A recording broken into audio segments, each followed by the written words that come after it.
Auzubillahi minasyaitonirrajim. Bismillahirrahmanirrahim. Assalamualaikum warahmatullahi ta'ala wabarakatuh. Mga kaibigan, nandito naman tayo sa pangatlong yugto ng ating pagpapa-free iftar.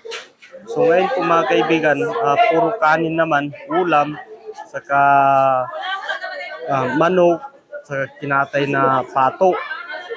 So mga kaibigan, nandito po, ito po mga kaibigan yung papa-free iftar natin. Sabi ko nga sa inyo noon,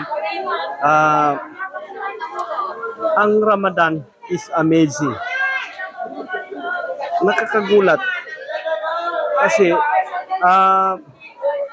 nagkakaroon tayo ng free iftar dahil nga sa mga kaibigan natin na tumulong,